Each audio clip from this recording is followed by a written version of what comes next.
लेकिन वहां की परिस्थिति को देखकर अपने आप जीवन को ढाल दिया और बांसवाड़ा की सबसे पुरानी स्कूल का सबसे पहले प्रेसिडेंट बना था मैं 77 में, नहीं 80 के अंदर, और 81 82 में जाके कॉलेज का वाइस प्रेसिडेंट बना, 82 83 के अंदर जाके कॉलेज का प्रेसिडेंट बना, और वहां के बाद इलेक्शन रुक गए थे और 85 तक लगातार कॉलेज का प्रेसिडेंट रहा मैं। और कॉलेज से निकलने के साथ ही 21 साल की उम्र में सरपंच बना था। राजस्थान में सबसे कम उम्र का सरपंच था, सबसे हाईएस्ट वोटों से सरपंच बना था। और एक दिन सरपंच नहीं रहा, एक दिन सरपंच नहीं रहा, और 8वें दिन प्रधान बन गया, और वो भी निर्दलीय। पार्टी ने मुझे टिकट नहीं दिया कि 21 साल का लड़का ये प्रधान कैसे बन जाएगा। बहुत सीनियर लोगों ने मेरा विरोध किया, अपना काम करता रहा, और 21 साल की उम्र में प्रधान बन गया, और 23 साल की उम्र में एमएलए का चुनाव लड़ा था मैं। 2 बार प्रधान रह गया, 2 बार जिला प्रमुख रह गया, 1 बार मेंबर ऑफ पार्लियामेंट। इस बार राजस्थान में हाईएस्ट वोटों से जीतकर आज मैं तकनीकी शिक्षा मंत्री, और 3 विभाग मेरे पास में और भी हैं। ये बात मैं इसलिए कह रहा हूं कि ये चीज मेरे साथ में भी हुई, मुझे भी रोकने की कोशिश की गई, लेकिन आगे जाके मुझे पता लगा कि इससे जीवन बदल सकता है, जीवन खराब हो सकता है। जब मैं भी कॉलेज में गया, फर्स्ट ईयर कॉलेज में गया, तो जो मेरे सीनियर साथी थे उनसे सामने से मैं गया, भाई क्या बात, अब मुझे क्या आप चाहते हो, क्या करना चाहते हो।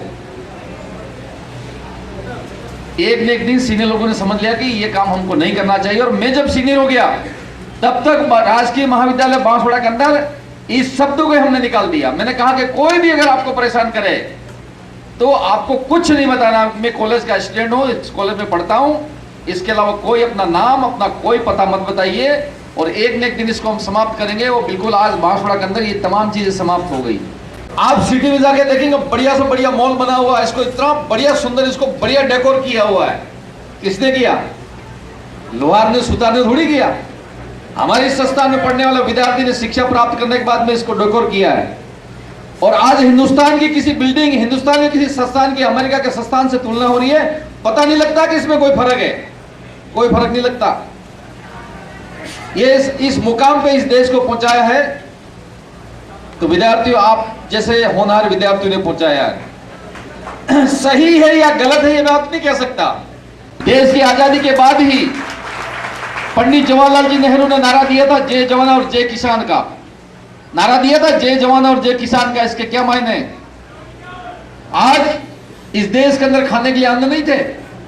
अन्न जब अमेरिका से आता था तब हम पेट भरते थे, और आज हमारे इंजीनियरों ने तालाब बना दिए, निकट बना दिए, लिफ्ट लगा दी, और जो नेचुरल पानी बहकर जाता था समुद्र, उसको रोक दिया। और उसका आज परिणाम है कि हमारे खेतों और खलिहान हरे भरे, और अनाज का उत्पादन इतना हो गया कि आज हम अमेरिका को वापस निर्यात कर सकते हैं। वो स्थिति हमारे देश में पैदा हुई है।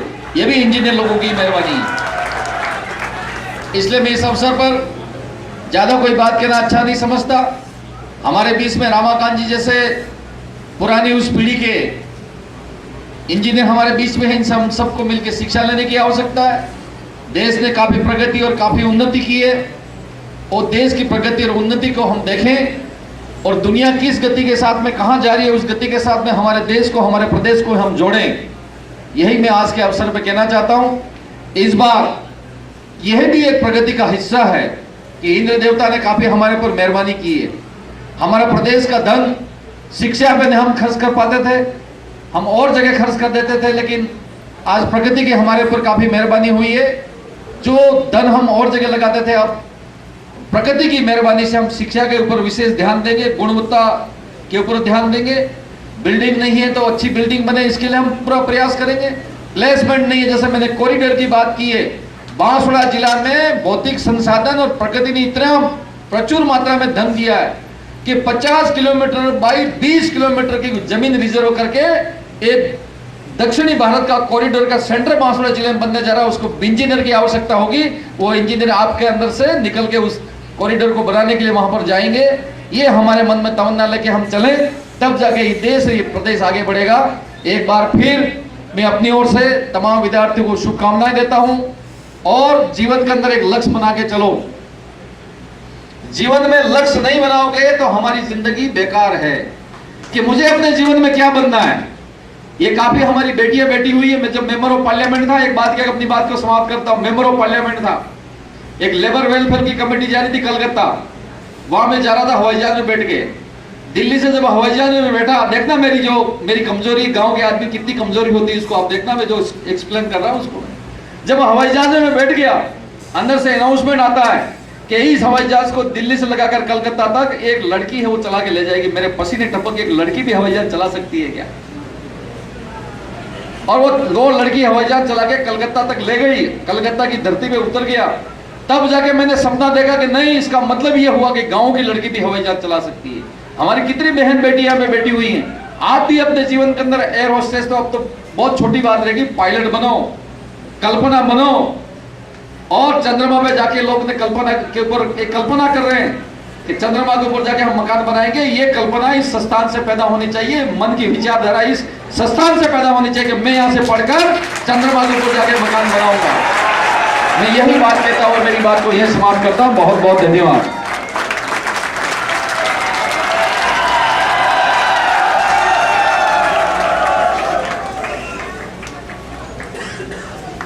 थैंक यू सर, धन्यवाद।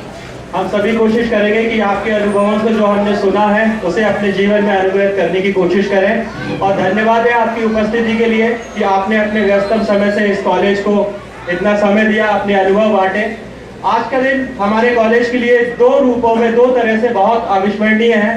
पहला तो माननीय मंत्री महोदय की उपस्थिति, वो अपने आप में गरिमामयी बात है।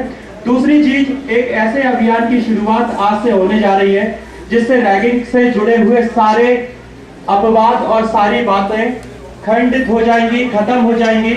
उनमें एक ऐसे नए युग की शुरुआत होने जा रही है जहां से रैगिंग के सारे मीनिंग, सारे पर्याय बदल जाएंगे। इस अभियान को चलाने के लिए, इसकी शुरुआत करने के लिए हमारे महाविद्यालय की तरफ से, मैं अपने बच्चों की तरफ से आपको आश्वासित करता हूं कि जो भी आवश्यकता होगी, जहां पे भी ऐसा लगेगा कि वॉलेंटियर्स की या बच्चों की या किसी की मदद की जरूरत है, हम खड़े रहेंगे। और इस अभियान की शुरुआत के लिए, अगले पड़ाव में जाने के लिए मैं 4 लाइन से इस अभियान के मूर्त रूप से जुड़े हुए सभी लोगों को अपनी शुभकामनाएं संप्रेषित करूंगा। खुद से लड़ने के लिए जिस दिन खड़ा हो जाऊंगा, खुद से लड़ने के लिए जिस दिन खड़ा हो जाऊंगा, देखना उस रोज मैं खुद से बड़ा हो जाऊंगा। मैं किसी मुफलिस के घर का एक आंगन हूं, मगर गिर पड़ी दीवार तो फिर रास्ता हो जाऊंगा। आप सभी को बहुत बहुत धन्यवाद।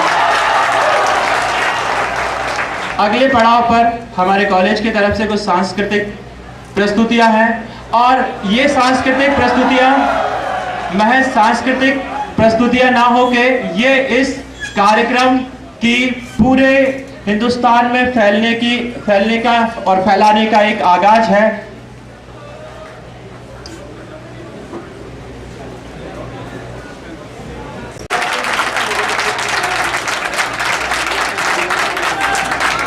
मिस्टर मुकेश से पूछा गया था कि आपकी स्ट्रेंथ क्या है और मुकेश ने उसका सही आंसर दिया था।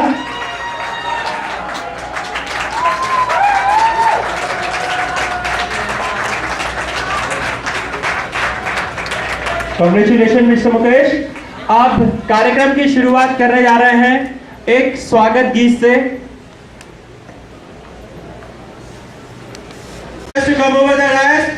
Shreya Bhargava. Please also, I request Mr. IG sir please to give this certificate. आप अपना हाथ आगे कर लीजिए।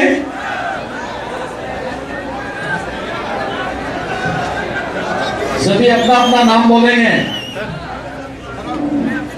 जैसे मैं कहूंगा इसके बाद आप अपना अपना नाम बोल के आगे जैसे बोलता जाओ, बोल देना। आपका ज्यादा वक्त नहीं लेंगे।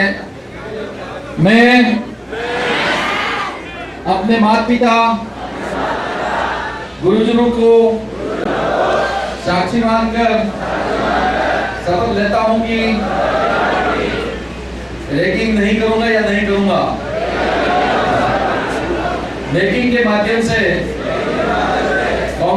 कॉलेज परिसर में सौहार्दपूर्ण वातावरण बनाने में सहयोग करूंगा या करूंगी। ईश्वर मेरी सहायता करे। धन्यवाद।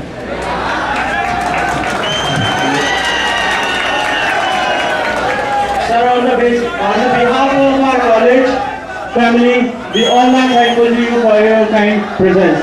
Thank you so much. You all students, आप सभी यहीं रुकेंगे अभी, आप सभी यहीं रुके।